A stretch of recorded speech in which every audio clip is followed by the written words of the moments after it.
Good evening. Welcome to APTN National News. I'm Dennis Ward.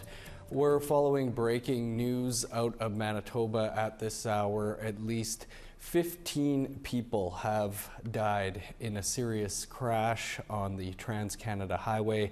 RCMP are speaking now. They say another 10 are in hospital and say those involved are from Dauphin, Manitoba and the surrounding areas. The crash occurred near Highway 1 and Highway 5 near Carberry, a community about 2 hours west of Winnipeg. According to Shared Health Manitoba, 2 Stars Air ambulances have been called to the scene of the crash, one from Winnipeg and one from Regina, along with other emergency responders being flown to the area. Shared Health and Prairie Mountain Health tweeted that it can confirm a mass casualty response is underway, involving emergency response services from within Shared Health as well as partner agency STARS. It says the code orange called earlier today triggered an all-system response to the incident. Response teams are at the scene and transporting patients, and emergency department, surgical and critical care teams at HSC and Brandon Regional Health are prepared to support the care needs of incoming patients. Manitoba's Premier Heather Stephenson is among those who have weighed in and sent a statement saying, in part, our hearts are broken and our thoughts are with the families and loved ones of all the lives impacted by the horrific and devastating tragedy near the town of Carberry. The statement says the flags at the Legislative Building have been lowered to half-mast out of respect for those we have tragically lost. RCMP also just tweeted out that all available Manitoba RCMP resources are deployed to a mass casualty collision on Manitoba Highway 1 near Manitoba Highway 5. RCMP Manitoba units from across Western Manitoba, including RCMP Major Crime Services, are on the scene to assist along with other first responders. For the latest on this story, you can go to our YouTube channel, youtube.com/APTN News. To other news now, and a Senate report was released in Ottawa on Thursday morning. It says First Nations have been unfairly excluded from the legal cannabis industry. 3 senators tabled the report at a press conference. It is called On the Outside Looking In. And it says the federal government failed to recognize First Nations jurisdiction in its 2018 legislation, ensuring First Nations would not be able to participate equally in the economic benefits of the legal cannabis industry. Senator Brian Francis is one of the report's co-authors. I live in a First Nation community, and for us it impacts us in every aspect that you've just mentioned, from economic-wise, socially, and so on. We've been left out completely, while others have been able to move forward since the cannabis legislation was, presented into law. And as usual, we're behind the 8 ball here now, trying to get caught up. South of the Medicine Line now, family and friends are seeking justice for Mika Westwolf. The 22-year-old was killed on March 31st by a driver while walking home to the Flathead Reservation in Montana. No charges have been laid in Westwolf's death, but reporting on the matter has suggested there is an ideological element to the crash. HuffPost crime reporter Drusilla Moorhouse wrote an extensive story on the matter this week. She joins us now from San Diego, California. Drusilla, thanks for joining us and for your reporting on this. Can you tell us what is believed to have happened in the early morning hours of March 31st, 2023? Yeah, Mika Westwolf was walking home on Highway 93 and was struck by a car and killed. It was a cold, wet night, so she couldn't even walk on the shoulder, the grass beside the shoulder if she wanted to. That's according to the legal advocate of the family. The driver, allegedly, she hasn't been arrested or charged yet, so but is believed to be Sunny White. And the reason this has gotten a lot of attention is her children are named Aryan and Nation. And we are already seeing the way Indigenous people are treated in many circumstances. So the idea that even though it was dark, it's entirely plausible based on who she is, that it could be a hate crime. It's not my place to say that, but that's definitely a perception from a number of human rights organizations. And we'll get to that in a second, but as you mentioned, there's been some serious concerns raised about this investigation. Can you walk us through some of those? Yeah, and I think that's the main issue here. The family is willing to accept whatever the truth is. And if the truth is that the evidence shows that it was an accident, they are fine with that. You know, it's a devastating tragedy no matter what. The problem they have, and a lot of Indigenous people have in the United States, and I suspect in Canada as well, is the way they are spoken to by law enforcement. Particularly, they weren't communicative with the family. The highway patrol officer, the lead investigator, didn't talk to them for a couple weeks after the crash. And when he did, he was misinformed by a few facts of the case. So it didn't seem particularly familiar. And what was really upsetting is the condescending tone and the victim shaming is how they perceived it. Now, as you mentioned, there's human rights groups, including the Montana Human Rights Network, that have called for this case to be investigated as a hate crime. Can you walk us through why some believe that is what this is? Well, it's, I think, the names of the children and of the alleged woman who struck her, there being Aryan and Nation, is to some a very clear tell that she's a white nationalist. And so that's why, well, that's not why the county attorney pointed out to me that Montana doesn't have like a hate crime law per se. It might come up if there is a sentencing, but that's several states like Texas doesn't either. So it can't be prosecuted as one. Regardless. Right. Well, what has Mika Westwolf's family had to say about all this? They're frustrated. Obviously, they're grieving, and it makes it so much harder to go through this process when they're grieving their daughter, and people when authorities are treating them as though they believe that she is not a victim in this case, that whatever the circumstances are, she could be at fault herself. So that's upsetting, and they just want to know the facts. They're feeling all of these emotions, and yeah, it's frustration and just grief and complications and being treated so poorly by authorities. All right. Drusilla, we'll have to leave it there, but appreciate you taking some time to speak with us about this. Oh, it's my pleasure. And I do want to say that a lot of the initial reporting here was done by Judd Legum from Popular Information. So he's the one who put this on the radar for other reporters to cover. Quite a story. Well, coming up after the break, we're off to Inuvik for Pride celebrations. Stick around.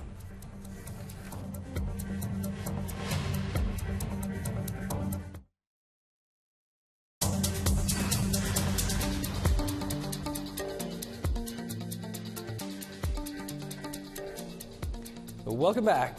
June is Pride Month all across Canada, and the NWT town of Inuvik hosted fifth and its second regional Pride parade. I'm guessing it's second regional. It's a life-saving reminder that there are those who support youth as the region grapples with the missing LGBTQ2S member. Inuvik video journalist Carly Schogner has the story. As youth from across the western Arctic Beaufort Delta celebrated Pride events, the town of Inuvik hosted many special guests, including 23 ambassadors from around the world on a Canadian Arctic tour.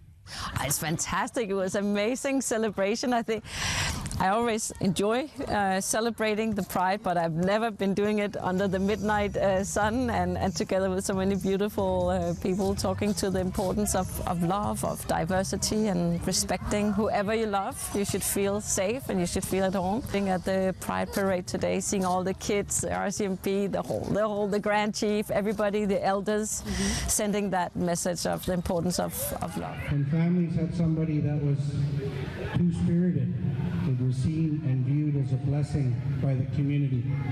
But how fortunate that a family was able to be blessed with that. With homemade pride flags by local seamstress Dustin Smith, Inuvik youth reflect on how far things have come. Everyone's like excited and like seeing people in the large crowd walking down the street together. It was like, it felt like a community. Everyone's super happy today. Yeah, it was really happy today. I'm so happy to celebrate Pride today. It was very nice. When I was like growing up, they didn't really have a Pride parade here until like after I graduated, and then it was starting to grow, and it was really cool to see that. Like many remote Indigenous communities, colonial Christian beliefs persist, and young people have to navigate the contradictions and learning gender and sexuality differences before contact. I grew up in the church community when I was younger, and we were told we were accepted and everything, but like what we believed in, like love, like anybody who we want is not right, just man and woman kind of thing. So I just want to say that it's okay to love whoever you want to.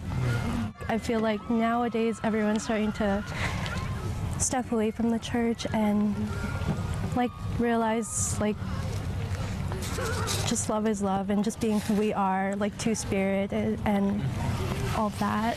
Yeah, even like back in the old days we had those two-spirited. Right before the church came in. And I feel like we're reclaiming it again, and like people are becoming more open-minded. And I think it really helps the community too, like it brings us together. Juno Award-winning Two-Spirit Anishinaabe Métis musician G.R. Grit also joined the town march in between school workshops and performances. The traditional ways that are hidden away can be revived by the beat of a drum. Bringing youth together so that they can meet other people like them and to make those connections, like that's life-saving stuff. You just saved a bunch of lives today. I use they, them pronouns. It's what feels the best to hear. There are definitely times in my life where like I had to keep that hidden for a long time. I was in my 20s before I was able to like have my first kind of coming out. Just because I'm from a small town, and I just saw how people treated people if they even thought they were gay. So much celebration and acknowledgement and validation, and making sure that people feel loved, because there's been the absence of love, and also the presence of hate. While the public parade festivities were full of excitement, a Klavic LGBTQ2S member, Frank Grubin's disappearance for over a month in Fort Smith remains heavy on people's minds, including a moment of silence at a Pride event at the Inuvik Community Greenhouse. When I hear people say, well, why do you need to have a parade? Why do we need to even celebrate your specific identity? To which I say, you know, when you go so many years of like marriage being illegal, or even just like love between two consenting adults who happen to be the same gender is illegal for so long, then you can talk to me. Events were mainly in-school activities alongside a public screening of the documentary Small Town Pride and a public performance with G.R. Grit hosted at the Inuvik Community Greenhouse under the midnight sun. Carly Schogner, APTN National News, Inuvik. Thanks, Carly. Great to see stories coming out of Inuvik. Coming up after the break, this week's Truth in Politics panel will dig into one of the biggest stories of the week, the Merman Challenge. Stick around.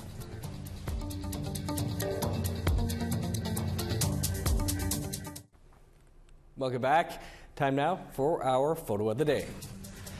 Dana Kelly counted 19 goslings enjoying just another beautiful day on Retton Lake in the Whiteshell area of southern Manitoba. Thanks for the photo, Dana. If you think you have what it takes to be featured as our photo of the day, send those photos to share@aptn.ca. Now let's take a look at tomorrow's weather forecast. Starting on the East Coast, showers at 24 for Fredericton and Halifax. 12 in Kuujjuaq, +2 with rain in Nain. 23 with showers in Montreal, 22 in Val-d'Or. 22 with showers in Sault Ste. Marie, rain, and 19 in North Bay. 22 for Thunder Bay and Kapuskasing. 21 with showers in God's Lake, Norway House, and Churchill. 22 with rain in Winnipeg, partly cloudy, and 21 in Dauphin. Sun's out and 23 for Regina, sunny and 25 in Saskatoon. 24 under the sun in Meadow Lake, 1 degree cooler in La Ronge. In northern Alberta, showers in 17 for High Level and Grand Prairie. Rain and 22 in Edmonton, sun's out 27 for Lethbridge. 19 with showers in Vancouver, 25 in Kamloops. 16 with rain in Prince George, showers and 14 in Smithers. 21 with rain in Old Crow, 15 and partly cloudy in Whitehorse. 20 for Yellowknife, 22 in Norman Wells. 8 with rain in Saxe Harbor, 9 in Paulatuck. 5 with rain in Chesterfield, 10 and showers for Arviette. +1 in Resolute, 4 in Igloolik. Well, is it weird or wonderful or both? This type of story swims to the surface every once in a while. Someone in Manitoba thought it would be cool if people dressed up like a mermaid, because Disney Studios has relaunched their classic, The Little Mermaid. In one community, there was a contest. And then all the men started sending in pictures of themselves dressed up as mermen. Our Truth in Politics panel is here to discuss the craze. Carrie and Egon, great to have you both with us. We finally did it. We're going to talk about something fun here this week. Egon, we'll start with you. What's your take on this merman phenomenon? Well, it started in Pimicikamak with a woman named Roanna Ross, who did a status update challenging her bros to go out and wear her mermaid tail, and it just went viral. I mean, there's a well-known rivalry between Pimicikamak, Norway House, and then suddenly all across social media there were men, uncles, brothers posting themselves as mermaids sunbathing on rocks.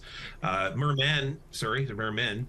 You know, a lot of this has to do with humor, but it also has a lot to do with sort of life-saving, because, you know, there are a lot of young people who feel, you know, a lot of atrophy. Pimicikamak just experienced forest fire and flooding in their communities in the north, of course.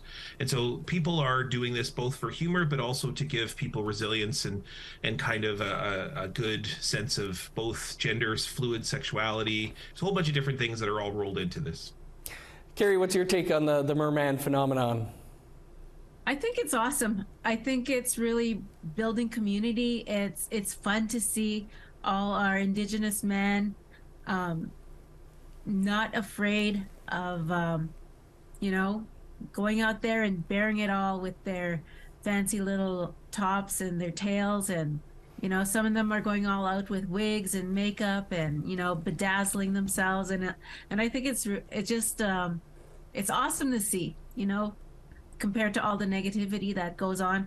I think everybody's just embracing it, especially on social media. For sure. Egon, as you mentioned, Pimicikamak Cree Nation was just evacuated a week or two ago because of wildfire. Do you think this is a way to have some fun in the face of diversity? Yeah, it's not only that, but, you know, mer people, mermen, mermaids, are a big part of our culture. They're part of both Cree and Anishinaabe culture, and they're part of our clan system. And so what the stories involving Mer people is that they invite you to see something else other than what we have typically seen in what we call the real. So they show us just glimpses of themselves. And they also take us on trips to places that we otherwise cannot travel in these bodies, like underwater, across great lands, into the spirit world. And so when you see a Mer person, what it is, it's inviting you to see something beyond. And there's nothing perhaps more important than during Pride Month that we see beyond what we've been taught to see in terms of our identities, and we see more. And that's what the Mer people do, is they teach us about things that we can see in the world that are really innately beautiful that we might not always see. Love that. Carrie, you know, there's been other viral, let's have some fun type events like this in the past that come from Indigenous communities. Jigging on the ice roads comes to mind. Why do you think this happens? I think it's just that whole sense of community. You know, for so long, Indigenous communities have been isolated. So with social media and the growth of social media, we are now able to connect with our brothers and sisters in Manitoba, Alberta, in the Northwest Territories. And it's fun to see people just, you know, join in and have fun, express themselves, you know, bring pride to their community. You see it with this merman challenge. There's women saying, "Come on," you know, naming their First Nation. We need somebody to represent us, and it just grows, and it's just something that I think is made possible because of social media, because of TikTok, because of Facebook. People are able to see each other. And I think it's just opening up a whole new world, and also creating a larger sense of community. People are getting to know each other from each reserve, each First Nation, each community, and they're bringing their own take and their own spin on something like jigging. They bring their own style. With these mermen, you know, they're doing their different poses, they're doing their different styles, and, you know, I haven't seen anyone take a dive yet. I'm still waiting for that. So hopefully I will see that soon. But yeah, I think it's awesome. Me too, Carrie and Egon, we'll leave it there, but great to be able to talk about something that's bringing joy to people this week. Me gotcha, thanks. And if you want to see Nigon and I get in on the challenge, well, I'm afraid you're likely out of luck, but we did think about it there for a few minutes, but unlikely to happen. That is all the time we have for your APTN National News for this Thursday. You can find much more over on our website, aptnnews.ca, and our YouTube page. And again, just to recap our top story tonight, a major crash near Carberry, Manitoba has left 15 dead and another 10 in hospital. RCMP say those involved are from Dauphin and the surrounding area. A spokesperson for the Sandhills Casino has confirmed they were en route to the casino. Our thoughts are with the families tonight. Good night.